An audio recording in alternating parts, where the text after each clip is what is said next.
Jharkhand police के सामने US model के हथियार डाल रहे ये कोई आम शख्स नहीं है।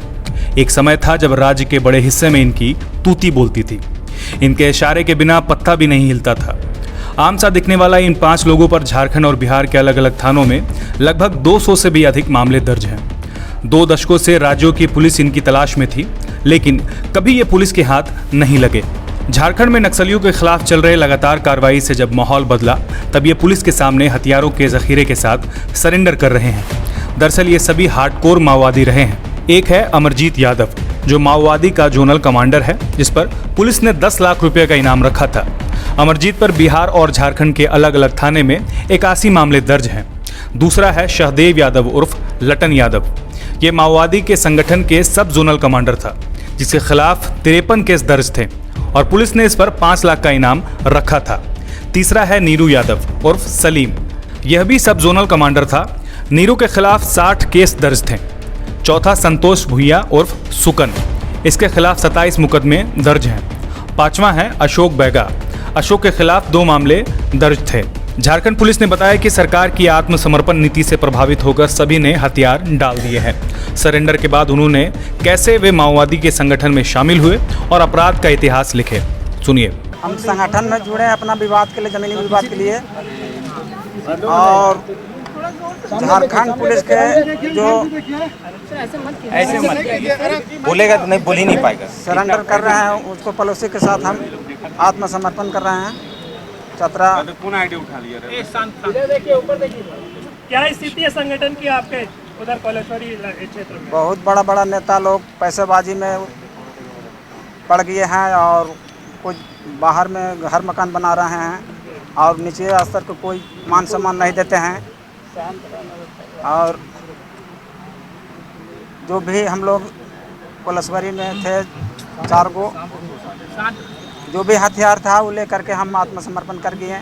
बहुत अच्छा हम देखे। यादव जी कोई जो पड़ोसी है झारखंड सरकार के, वो बहुत हम अच्छा समझें। वही समझ बूझ करके हमको घर परिवार भी लगल था, हम लोग पर दबाव दे रहे थे। हम अपना सोच समझ करके आत्मसमर्पण किए, यही है। ये नेता लोग का कोई समर्थन आप लोगों को प्राप्त होता था? नहीं, हम लोग का मान सम्मान नहीं मिलता था। कब जुड़े थे संगठन में, क्या स्थिति है? 2006 में संगठन के स्थिति तो बिल्कुल मैंने अब अथी हो गया। कोलेश्वरी जोन पूरा वहाँ खत्म हो गया। माइक नीचे कर ले भाई। और जो झारखंड का अथी रीजनल पॉलिसी है, अब वहाँ चतरा का बड़ी अधीक्षक पुलिस का है ना, उसके सहारा से हम लोग आए, अच्छा भी लगा। अच्छा, तो कैसे जुड़े थे इसमें? जमीनी विवाद था। कितना साल हो गया आपको जुड़े हुए? 2008 से जुड़े थे। क्या क्या में जो बड़ा कांड है सामने इस तरह हम लोग ने जो बड़ा बड़ा नेता, बड़ा बड़ा लीडर है, उसमें लोग उस तरह से उसके नेतृत्व में हम लोग रहते थे। हम लोग को वैसा नेतृत्व में कोई लड़ाई नहीं हुई। आप बताइए, आपका नाम बताइए।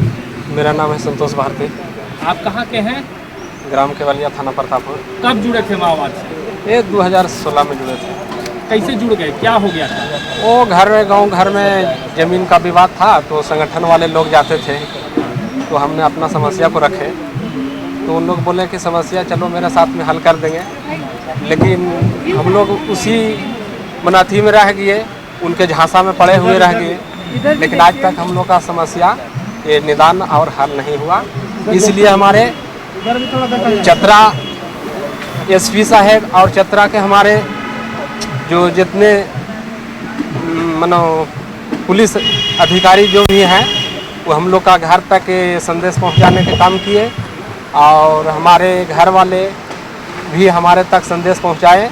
जब हम चतरा एसपी साहब को संदेश को अच्छी तरीक़ा से समझ गए, आत्मसमर्पण का पॉलिसी को समझ गए, तो हम आत्मसमर्पण करने का इच्छा जाहिर करें। कौन नेता लोग समर्थन मिलता था? कौन नेता लोग दिया? जी ऐसा बड़े बड़े नेता लोग तो है ही हैं, लेकिन वो समर्थन नहीं मिलता था। नहीं अगर मिलता तो हम लोग का समस्या तो निदान हो जाता है। चतरा एसपी हुए या कमांडेंट 190 हुए, इनके द्वारा स्वयं इनके परिजनों से संपर्क किया गया। उन्हें इस आत्मसमर्पण नीति के बारे में बताया गया और इसके जो उद्देश्य है उसके बारे में बताया गया।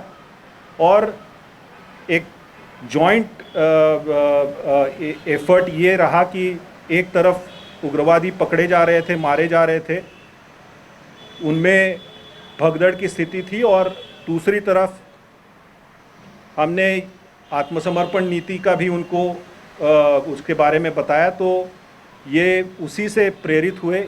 सबसे पहले इंदल गंजू ने संपर्क किया और वो पुलिस के समक्ष उसने आत्मसमर्पण किया। उसके पश्चात और भी लोगों इनके जो परिजन हैं उनसे भी हम लोगों ने अप्रोच किया था और एसपी चतरा और डीआईजी हज़ारीबाग और सीआरपीएफ के जो हमारे कमांडेंट हैं उनके द्वारा ये पूरे ऑपरेशन को एक तरीके से अंजाम पहुंचाया। और स्वयं जो है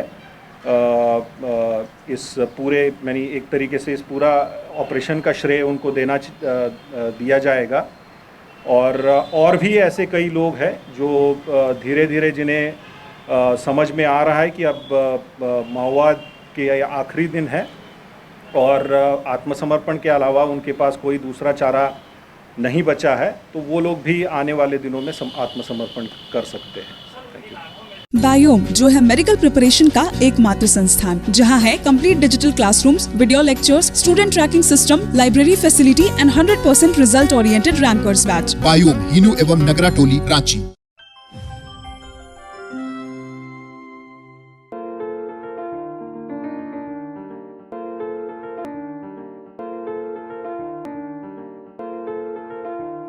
thefollowup.in. Like, share, and subscribe. www.thefollowup.in